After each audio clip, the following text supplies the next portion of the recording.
Carry on. Yes, thank you. For my voter from Busia, I think you are not on the ground.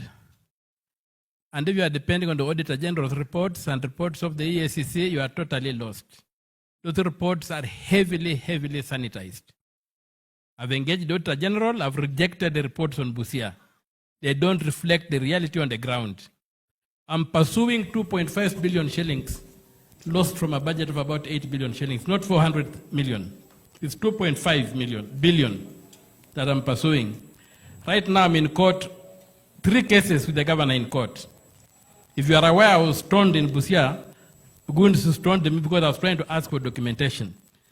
I'm not the kind of guy who stands in funerals and begins insulting people. I follow the evidence. And fraud survives on concealment. Why would I, a senator for Busia, have to go to court, to take the governor to court, to be allowed to the documents? Yet the law requires that the documents should be on the website. You see? So there's a lot of concealment in Busia, but you are dealing with it not emotionally, but scientifically. And you are going to see people in jail. You are talking about the finance bill. When I went to court in 2018, you remember, some of you are old enough will remember, there was a time around the budget time, people would hoard goods would disappear from markets, and then after the budget is read, they come back with new prices. The reason was the finance bill became law the day it was read by the minister. In 2018, I went to court and challenged it. I won the case, and the court ordered the finance bill must be debated in parliament. That's why today you have had a chance to discuss it. You would not have discussed it. And beyond that is the budget itself. What is inside that budget? The finance bill is a mechanism of adjusting budget laws and any taxation laws. The real problem is inside the budget. When I saw the Gen Zs out, I was very happy. I still see that the Gen Zs, I go to the X spaces, and the Gen Zs are like people who are standing in a closed house and are looking through the keyhole, and they don't like what they are seeing. Some of us are standing on the balcony, and I would invite people to come and stand on the balcony. And that's why I'm saying, our problem, what we really need to do, let us implement the Constitution. The Constitution says the Treasury and the Ministry of Finance should be separate. Why did the Public Finance Management Act bring them back together? So that the Treasury can be the pocket money for politicians. If we take the Treasury away and put it under professional and lock the key, you will drain the swamp. This money that you confuse will not be there. So let us come and look aside. With the presidential election, the Constitution is very clear. Where more than one person is cleared to run for an election, you also have the Constitution, open Article 138, Clause 2, because I have the Constitution here.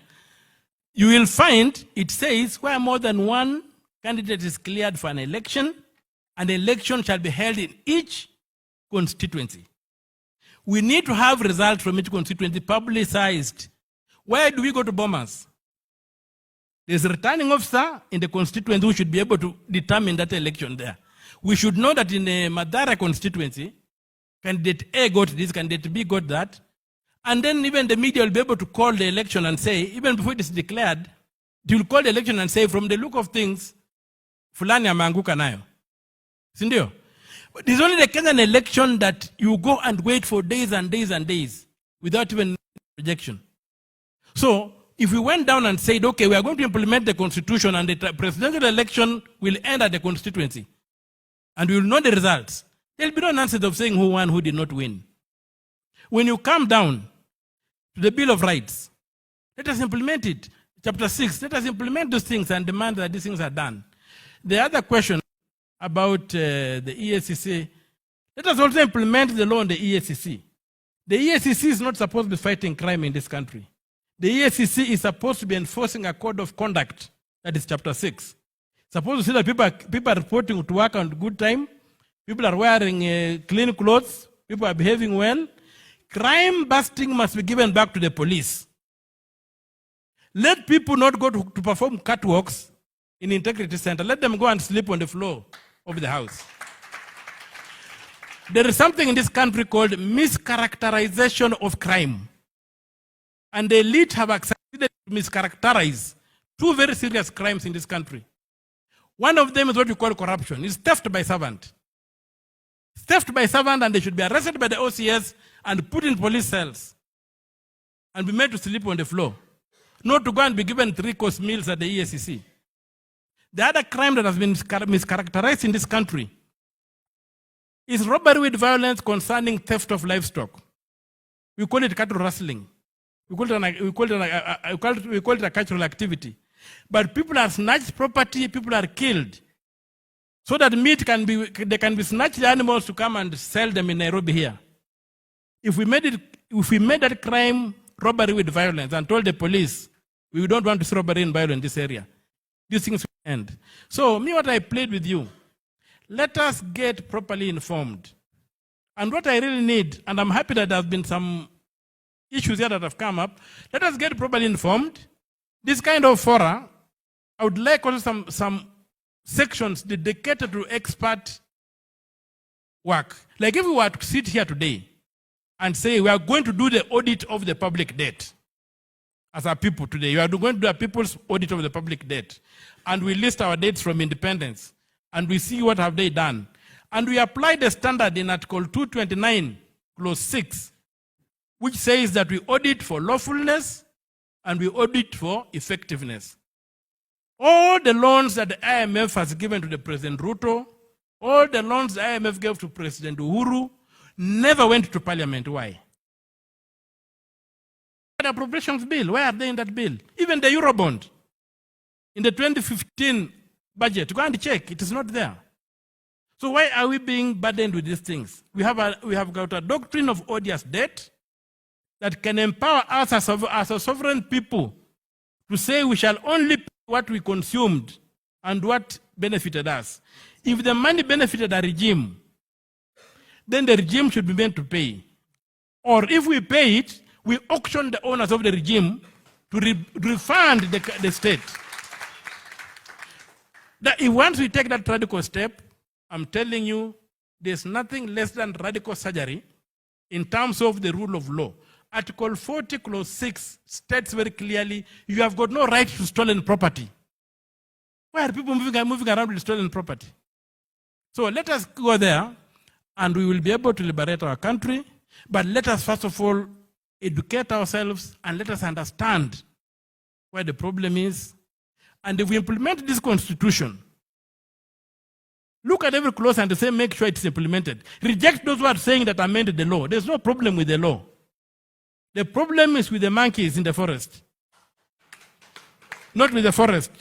It's the monkeys in the forest who are a problem, not the forest. So let us deal with the monkeys in the forest. Let us implement the law.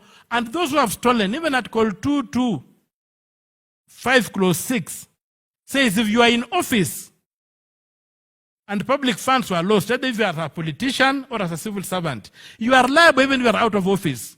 Why are we not using these clauses in the law? Today, if you read the Business Daily, somebody this guy was the director of interior before the Ruto government came in, Kibicho, made a decision that's costing us about 6 billion shillings. Just by cancelling a contract and trying to make a deal. Why should he walk free? Let him be auctioned so that that's how we should go ahead. There is no middle ground. And everybody must account for themselves. And for my Busia fellow, there's no way Busia will be happy when Kenya is sad. The rot is in Nairobi. These governors who are rude and they cannot do anything are protected from State House. Let us deal with the State House. Let us clean up where the fish begins rotting with. And that's why I agree with the issue that Ruto must go. And it's not negotiable. Thank you. Thank you so much. Let me first add on to that, because